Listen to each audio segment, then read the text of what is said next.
इतनी कम आवाज, लग रहा है जैसे 10 उपास है। ओम नमः सिद्धेभ्यः।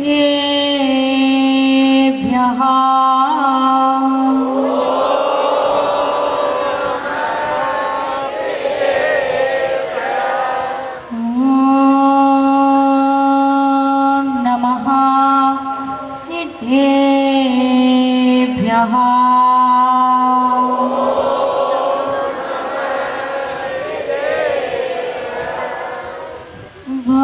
जंगल में भटकी रही थी, अनाथी बनकर में दर दर, संयम व्रत ले आन पधारे दयावान सच्चे गुरुवर। विना किराया हमें साथ ले करा रहे हैं मोक्ष गमन। ऐसी गुरुवर सिद्धांत सिंधु को मेरा बारंबार नमन, मेरा बारंबार नमन। बोलिए आदि तीर्थंकर 1008 से आदिनाथ भगवान की। तपस्वी सम्राट गुरुदेव आचार्य सन्मति सागर जी महाराज की। परम पूज्य गुरुदेव आचार्य सिद्धांत सागर जी महाराज की। अहिंसामय जैन धर्म की, संयम धर्म की।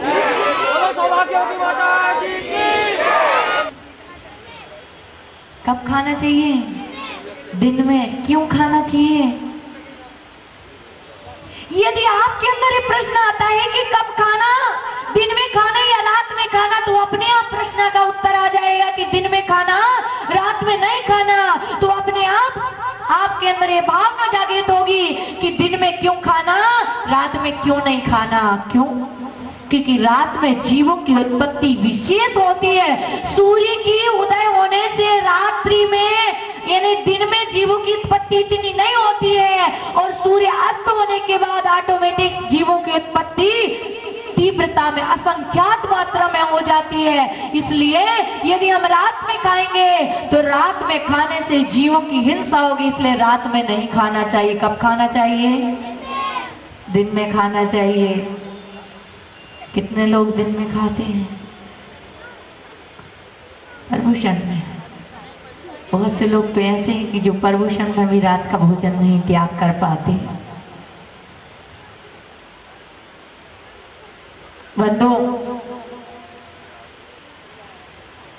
कम से कम 10 दिन तो दिन में खाना चाहिए। अरे उपवास करना चाहिए 10 दिन के। यदि 10 दिन उपवास ना करो तो एक आसन करना चाहिए। एक आसन ना कर सको तो 2 बार खाना चाहिए, क्योंकि एक बार खाए योगी, 2 बार खाए भोगी, और जो बार बार खाए वो रोगी। कम से कम 10 दिन तो संयमित जीवन जीना चाहिए। 10 दिन तो हमारे जीवन में संयम होना चाहिए। अभक्ष्य नहीं खाना चाहिए, कंदमूल नहीं खाना चाहिए, रात्रि में नहीं खाना चाहिए। लेकिन कुछ ऐसे प्रकृति के लोग हैं जो तो भक्ष्य भी नहीं खाते और रात दिन में भी उनका नियम है। बहुत से लोगों का रात में ना खाने का नियम होता है, किसी किसी लोगों का दिन में ना खाने का नियम होता है। बोलते नियम तो नियम है, कोई भी हो, लेकिन नियम नहीं है। ये अपनी आत्मा को ठगना है। कब खाएं? दिन में खाएं या रात में खाएं? दिन में खाएं, रात में नहीं खाना है। कहाँ खाएं? कहाँ खाएं? घर में खाएं या होटल में खाएं? कहाँ खाएं? देखो ये बच्चे कितने होशियार हैं। बोले घर में खाएं, होटल में नहीं खाएं, और अभी जाकर के पकोड़े, वहां मिर्ची बड़े, और वो क्या पानी पतासे, ये सब तोता है। बोलते हैं जाल में नहीं फंसना चाहिए और फंसे रहते हैं जाल में। शिकारी आता है, जाल फैलाता है, दाने का लोभ दिखाता है, जाल में फंसना वो सारे के सारे तोते जाल में फंसे हुए हैं। तो कहाँ खाना, घर में खाना या होटल में खाना? ध्यान रखना बंदी, ये प्रश्न आ जाते हैं आपके अंदर कि कहाँ खाना, घर में खाना या होटल में खाना? घर में खाना, होटल में नहीं खाना। क्यों? क्योंकि होटल में कैसे बनता है? अरे उसी हाथों से नाक पोंछ लेते हैं, उसी हाथों से पसीना पोंछ लेते हैं। और एक बार यदि होटल में बनता हुआ भोजन आप देख लेंगे तो जिंदगी और जीवन में कभी भी होटल की सामग्री को नहीं खाएंगे। लेकिन वो सारी डिशें जब तैयार होकर के टेबल पे आती है तो हमें कुछ दिखता ही नहीं है। बहुत से लोग तो पर्युषण पर्व में भी, और सबसे ज्यादा जैन समाज के लोग होटल में ज्यादा खाते हैं। जब पर्युषण होते हैं मुंबई में जब मैं थी तो बोले सबसे कम दुकान यदि चलती है तो पर्युषण में चलती है, और सबसे ज्यादा यदि दुकान चलती है तो पर्युषण के बाद जो एकम आती है उस एकम के दिन चलती है। जितने लोग उपास करते हैं, चाहे 10 करे, चाहे 5 करे, चाहे 1 करे, और सारे के सारे लास्ट दिन तो होटल पे जरूर जाते हैं। मैंने कहा बताइए 10 दिन में जितना किया उतना सब कुछ एक दिन में।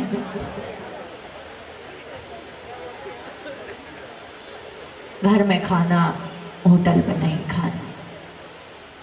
कैसे बनता है, कैसी मर्यादा का बनता है, कितने जीभ सड़ी गली पता नहीं कैसी वस्तुएं होती हैं, और सारी की सारी। लेकिन सबसे ज्यादा स्वादिष्ट होटल के भोजन में आता है। क्यों? क्यों? क्योंकि सब मिला हुआ होता है।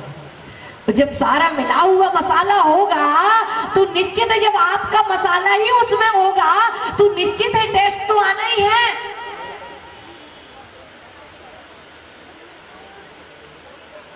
कहाँ खाएं, क्यों खाएं, क्यों खाएं?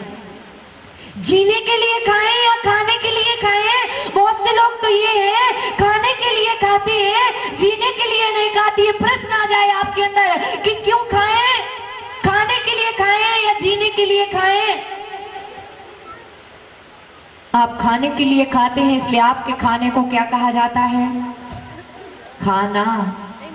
और संत खाने के लिए नहीं जीने के लिए खाता है, इसलिए उनके खाने को क्या कहा जाता है? आहार। कैटेगरी है। संत एक बार एक जगह खड़े होकर के आहार ग्रहण करता है, इसलिए उसके खाने को आहार कहा जाता है। जो व्रती होता है नियमित रूप से 2 बार खाता है, इसलिए उसके खाने को भोजन कहा जाता है। और आपको कहीं पे भी कभी भी कुछ भी मिल जाए, इसलिए उसको कहा जाता है, क्या कहा जाता है? जोर से बोलेंगे तो आवाज रिकॉर्ड होगी आपकी। खाना। क्या कहा जाता है? खाना। और वही पेट जानवर भी भरता है, और जानवर भक्ष मिल जाए, भक्ष मिल जाए, गंदा मिल जाए, संदा मिल जाए, जैसा मिल जाए वैसा खा लेता है। खड़े होकर बैठ करके कैसा भी खाता है, इसलिए उसके खाने को क्या कहा जाता है? चरना। क्या कहा जाता है? चरना। बस यदि हमारा भोजन भी जानवरों जैसा है तो समझना कि हम खा नहीं रहे, चर रहे हैं। और यदि सात्विक है तो समझ लेना कि हम भोजन कर रहे हैं। खाने में दोष नहीं है, हम भी खाते हैं, आपसे ज्यादा खाते हैं। आप तो मिठाई जूस कम कभी कभी पीते होंगे, लेकिन हम तो रोज खाते हैं। खाने में अंतर है। खाना खाना बुरा नहीं है, खाना बुरा नहीं, चखना बुरा है। खाओ पियो चखो मत। क्या? खाओ पियो चखो मत, बोलो बालो बको मत। बोलने में बुराई नहीं है, बकने में बुराई है, जो अभी बका जा रहा था। बुराई कब है? बकने में बुराई है, जहाँ लड़ाई होती है, जहाँ झगड़े होते हैं, जहाँ विसंवाद होता है, जहाँ गाली गलौज होता है, उसको बकना कहा जाता है। और जहाँ पर आपस में सौहार्दता होती है, प्रेम का वार्तालाप होता है, उसे क्या कहा जाता है? बोलना कहा जाता है। बोलने में बुराई नहीं है, बकने में बुराई है। मुझे तो ऐसा लगता है कि जितनी ज्यादा कसाई हम साल भर में नहीं करते होंगे उतनी कसाई इन 10 दिन में करते हैं। जबकि होना ये चाहिए कि कसायों से बचने के लिए कि घर में, परिवार में, दुकान में तो कसाई करते हैं, तो कम से कम मंदिर में आकर के 10 दिन तो कम से कम नहीं करेंगे, लेकिन वो साल भर की भड़ास पूरी यहीं आके निकलती है। खाओ पियो, खाने में दोष नहीं है, चखने में दोष है। जहाँ चखा जाता है वहां पर राग द्वेष की परिणति आ जाती है, और जहाँ पर खाया जाता है वहां पर राग द्वेष की परिणति नहीं हुआ करते हैं। खाओ पियो चखो मत, बोलो वालो बको मत, देखो दाखो तको मत। देखने में बुराई नहीं है, तकने में बुराई है। यदि किसी वस्तु को आप एक टक देखेंगे वहीं पर राग द्वेष की परिणति आ जाएगी, अच्छा है बुरा है। जो तीर्थंकर होते हैं वो तीनों लोगों के पदार्थों को एक साथ देखते हैं, सबको देख रहा है कौन कैसा क्या कर रहा है, लेकिन फिर भी उनके अंदर राग द्वेष की परिणति नहीं आती है। क्यों?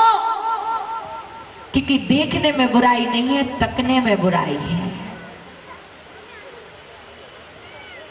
एक दिन मेरा प्रवचन चल रहा था, मैंने कहा कि मुस्कुराने से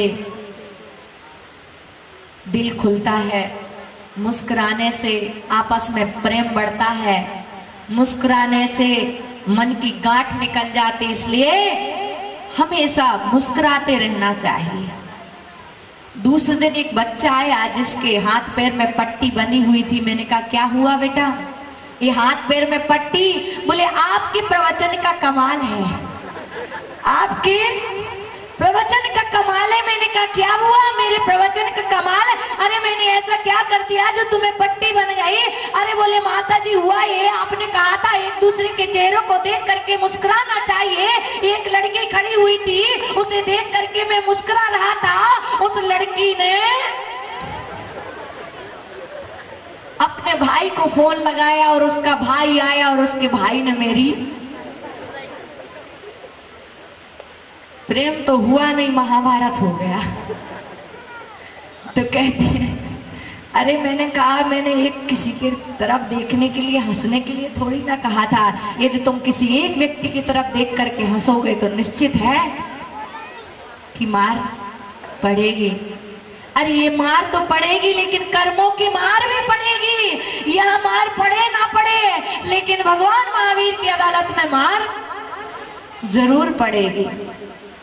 इसलिए खाओ पियो चखो मत, बोलो बालो बको मत, देखो दाखो तको मत, और चलो फिरो थको मत। आपसे ज्यादा हम लोग चलते हैं, लेकिन आचार्य महाराज कहते हैं जहां पर थके वहीं पर परिणामों में विकृति आ जाएगी, वहीं परिणाम बिगड़ जाएंगे। इसलिए चलो, लेकिन थके तो दोष हो जाएगा, इसलिए चलो फिरो थको। याद रखना, अभी प्रश्न में आएगा, इनाम मिलेगा।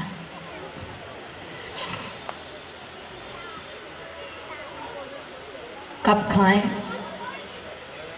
कहां खाएं, क्यों खाएं? जीने के लिए खाएं या खाने के लिए खाएं? एक बार ऐसा ही हुआ कि एक किसी के यहाँ निमंत्रण था, निमंत्रण आया, टाइम तो नहीं हुआ, आज थोड़ा ज्यादा टाइम लेंगे, पब्लिक ज्यादा है ना इसलिए। कभी कभी इनकी दुकानदारी चलती है तो कभी हमें अपनी भी चलाना पड़ती है। तो हुआ ये कि जब निमंत्रण हुआ तो बाप ने कहा बेटे से कि बेटा ध्यान रखना, आज निमंत्रण है और वो कैसे खाएं, खड़े होकर खाएं या बैठ के खाएं? कैसे खाएं? खड़े होकर खाना या बैठ करके खाना? तो आएगा प्रश्न में कि बैठ करके खाना, खड़े होकर के नहीं खाना, क्योंकि खड़े होकर के जानवर खाता है और बैठ करके मनुष्य खाता है।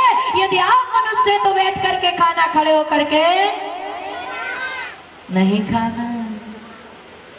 Buffalo system, buffalo system, buffer system, उसको बफेलो सिस्टम कहा जाता है। बफेलो सिस्टम हमें पता है कि आप महाराज जी के जरूर कहोगे, जिस दिन आप महाराज बन जाएंगे उस दिन आपके लिए भी खड़े होकर के खाने मिलेगा। अरे महाराज की संसार मत करना, संत जो होते हैं खड़े होकर के क्यों खाते हैं आपको पता है? जो बच्चे होते हैं, बच्चे जब खेल में मस्त होते हैं, मम्मी बुलाती है कि बेटा खाना खाने आ जा, बच्चे कहते मम्मी अभी नहीं बाद में, लेकिन मम्मी जबरदस्ती करती है और बच्चे आते हैं खड़े खड़े फटाफट खाते हैं। क्यों? उनका दिमाग होता है कि मुझे खेल खेलने जाना है, मुझे क्रिकेट खेलने जाना है, मुझे अपने दोस्तों के साथ खेलने के लिए जाना, और फटाफट खड़े खड़े खाते और भाग निकलते हैं। इसी प्रकार जो दिगंबर संत होता है उसके अंदर ये भावना होती है नहीं बैठ करके खाना, और आप खड़े होकर के खाते नहीं बल्कि चल चल फिर करके खाते। कैसे खाते? बफेलो सिस्टम, बफर सिस्टम नहीं, उसको बफेलो सिस्टम कहा जाता है। और एक तो सबसे बड़ी बात यहाँ पर मैंने देखी और बहुत सारे जगह देखी, अरे हम रात्रि भोजन का संदेश देते कि रात्रि में भोजन नहीं करना चाहिए।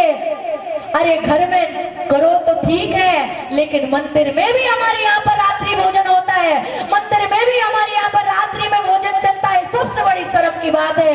ये जैन समाज में एक नियम होना चाहिए, ये संकल्प होना चाहिए कि मंदिर के प्रांगण में कभी भी रात्रि भोजन नहीं होगा, मंदिर प्रांगण में कभी भी रात्रि भोजन नहीं होगा, ये नियम होना चाहिए। हम धूप कहने का तो नियम करते हैं कि 6:30 बजे के बाद धूप नहीं खेई जाएगी, लेकिन ऐसा भी नियम होना चाहिए कि 6:30 बजे के बाद में इस मंदिर प्रांगण में भोजन भी नहीं होना चाहिए। कितने लोग हैं जो समर्थन करते हैं इस बात के लिए, अपना हाथ नहीं होगा। वैसे तो शादियां भी नहीं होती हैं, जब कार्यक्रम ही नहीं होगा तो फिर भोजन भी नहीं होगा। ये संकल्प लेना चाहिए कि हम भी यहाँ पर ये संकल्प बनाएंगे कि यहाँ पर रात्रि में ट्रस्टी लोग तो हाथ खड़े करें कि वास्तव में हमें चाहते हैं। हम क्या संदेश देंगे दूसरों को, हम क्या शिक्षा देंगे दूसरों को।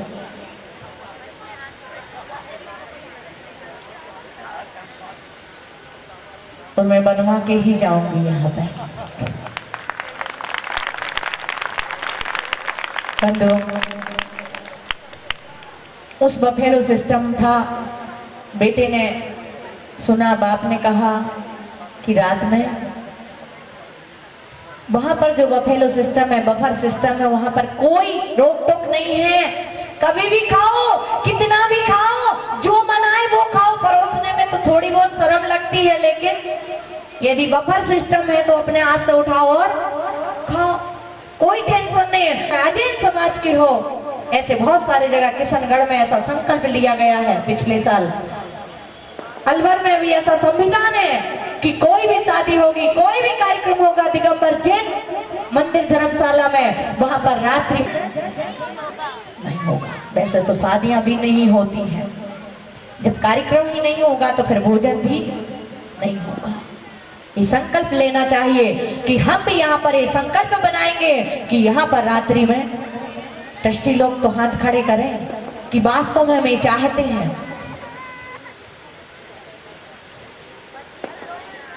हम क्या संदेश देंगे दूसरों को, हम क्या शिक्षा देंगे दूसरों को।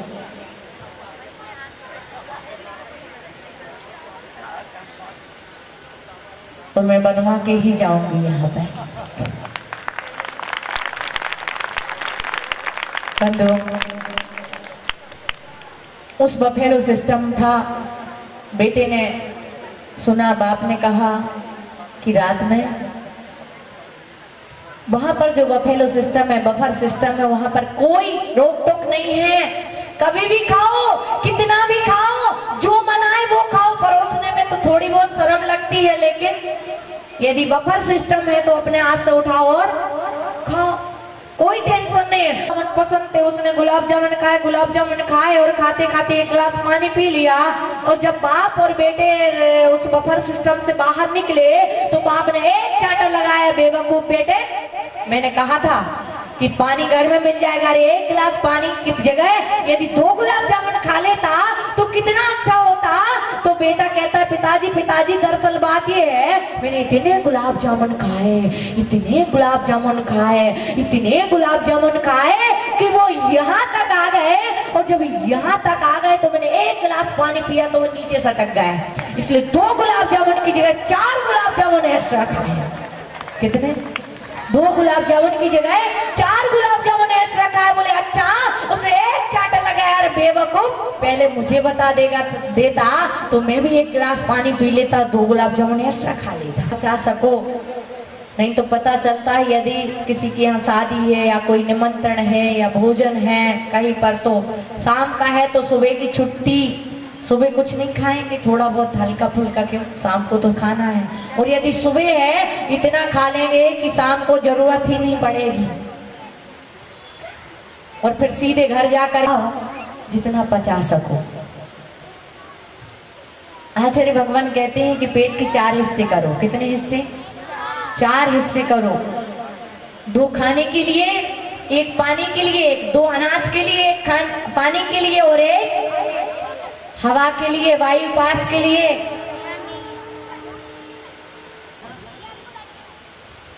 कि हमारा जीवन संयमित जीवन हो जाता है। आज तो लोग पहले ही बोल देते हैं, माता जी नियम दोगे तो हम हर दिन नहीं आएंगे, नियम लेने से डरते हैं। आज नए युवक, आज तो लोग पहले ही बोल देते हैं, माता जी नियम दोगे तो हम हर दिन नहीं आएंगे, नियम लेने से डरते हैं। आज नए युवक क्यों नहीं आता है संतों के पास, क्यों हार नहीं देते हैं, क्यों? नियम दे देंगे, पालन नहीं होगा। थोड़ा भी यदि हमने नियम लिया, क्योंकि कहा है घुटने के बल चलते चलते पैर खड़े हो जाते हैं, घुटने के बल चलते चलते पैर खड़े हो जाते हैं, और छोटे छोटे नियम भी एक दिन बहुत बड़े हो जाते हैं। यदि छोटा सा भी यदि हमारा नियम है तो वह एक दिन वट वृक्ष का रूप ले लेता है। जब हम लोग छोटे थे तो मंदिर नहीं जाते थे, और मंदिर नहीं जाते थे तो शिकायत पहुंचती थी कि मंदिर नहीं जाते, बाहर से ही खेल कूद करके, रास्ते में कुआं था उसमें ही चावल डाल करके आ जाते थे। तो मम्मी कहती थी जब तक मंदिर नहीं जाएंगे तब तक भोजन नहीं मिलेगा। तो क्या करते, मंदिर तो जाते, मम्मी कहती मंदिर जाओ और तिलक लगा के आना, तब पता चलेगा कि मंदिर जाकर आए हैं या नहीं। तो बाहर मंदिर की वो शीशी रखी होती थी, कटोरी, चंदन लगाया और बाहर ही चावल फेंके, दर्शन नहीं किए। और तो मम्मी कहती थी, जब पता चला तो मम्मी कहती थी कि अभी भी तुम मंदिर नहीं गए हो, बताओ मंदिर के अंदर कौन कौन था। और कहती है वही संस्कार आज यहाँ से यहाँ तक लेकर आए। ऐसे ही यदि हमारे जीवन में छोटे छोटे भी नियम होते हैं, देव दर्शन का नियम, रात्रि भोजन का नियम, छोटे छोटे भी यदि हम नियम संकल्प लेते हैं तो समझ लेना कि हमारा जीवन थोड़े थोड़े में भी एक दिन बड़े संयम के रूप में आ जाता है। लेकिन आज यदि बड़े व्यक्ति से भी कहा जाए कि कुछ त्याग कर दो, एक था 70-80 साल का दादाजी, मैंने बोला दादाजी कुछ त्याग कर दो। बोले माता जी क्या त्याग करूं? मैंने आप ही बता दीजिए क्या त्याग करना। आलू खाती है? बोले खाता हूँ। मैंने छोड़ दो? बोले नहीं होगा। मैंने कहा क्यों नहीं होगा? बोले बिल्कुल नहीं होगा माता जी, घर में वही बनता है। मैंने रात्रि में छोड़ दो? बोले नहीं होगा। मैंने कहा दादाजी फिर आप अपने हिसाब से अपने मन से छोड़ दो, क्या छोड़ना चाहते हैं? बोले माता जी चने का त्याग कर देता हूँ। किसका त्याग कर देता हूँ? चने का त्याग कर देता हूँ। क्यों? क्योंकि दांत ही नहीं है। 70 साल का बुढ़ा यदि चने का त्याग करे तो ये त्याग थोड़ी है। एक और आदमी था जिसके जीवन में संयम नहीं था, बड़ा दुखी था, बड़ा परेशान था। वो आया, बोले माता जी मैं बड़ा दुखी हूँ, बड़ा परेशान हूँ। जिसके पास खाने के लिए रोटी नहीं थी, जिसके पास बांधने के लिए कपड़े नहीं थे, जिसके पास रहने के लिए मकान नहीं था, वह व्यक्ति आया, बड़ा बूढ़ा था। वह आया, बोले माता जी कुछ ऐसा आशीर्वाद दे दो जिससे मैं सुखी हो जाऊं। मैंने कहा पिछले जन्म में कुछ किया नहीं इसलिए दुखी है, और इस जन्म में भी नहीं करेगा तो सुखी नहीं होगा, इसलिए कुछ ऐसा कर लिया जाए। तेरे पास धन तो है नहीं, क्योंकि दान देने से भी सुख और संपन्नता आ जाती है, लेकिन दान देने के लिए धन तो है नहीं, तो कम से कम त्याग कर दे, त्याग कर दे। त्याग करने से तेरे जीवन ये जन्म तो बिगड़ गया, लेकिन अगला जन्म तो सुधर जाएगा। बोले माता जी आप त्याग करने की बात कहती हैं तो त्याग तो कर दूंगा, लेकिन आप बताइए क्या त्याग करूं? मैंने बहुत सारे नियम तो पहले ही ले रखे हैं। क्या? मैंने बहुत सारे नियम तो पहले ही ले रखे हैं। मैंने सोचा कि यदि त्याग दूंगी ऐसा ना हो कि इसका जो मैं त्याग दूं उसका नियम पहले से हो, इसलिए पूछ लेना चाहिए कि कौन सा त्याग तेरी वस्तु का, कौन सी वस्तु का त्याग है? तो बोलता है माता जी मेरा सबसे पहला तो त्याग है कि मैं एरोप्लेन और ट्रेन नहीं खरीदूंगा। पहला नियम मेरा ये है कि मैं एरोप्लेन और ट्रेन नहीं खरीदूंगा। मैंने कहा ये तो इसके जीवन का कल्याण करने वाला नहीं है। दूसरा नियम, मैंने कहा दूसरा नियम कौन सा है? बोले दूसरा नियम मेरा ये है कि मैं सोने चांदी की थाली में कभी भोजन ग्रहण नहीं करूंगा। मैंने कहा धन्य है। तीसरा नियम भी तो सुन लो, आखिर तीसरा नियम कौन सा है? मैंने कहा तीसरा नियम कौन सा है? बोले तीसरा नियम मेरा ये है कि मैं जीते जी अपनी पत्नी को विधवा नहीं देखूंगा। क्या? जीते जी अपनी पत्नी को विधवा नहीं देखूंगा। मैंने कहा ये भी इसके कल्याण का नियम नहीं है। चौथा नियम कौन सा है? बोले चौथा नियम मेरा ये है कि माता जी मैं मरने के बाद करवट नहीं बदलूंगा। मरने के बाद करवट नहीं बदलूंगा। मैंने कहा भैया और कितने नियम है? बोले माता जी और भी नियम है। मैंने कहा वो भी बता दीजिए ताकि मैं तुझे दूसरा नियम दे सकूं। बोले दूसरा अगला नियम मेरा ये है कि मैं अटल बिहारी वाजपेयी की लड़की से हाथ नहीं मिलाऊंगा। अटल बिहारी वाजपेयी की लड़की से हाथ नहीं मिलाऊंगा।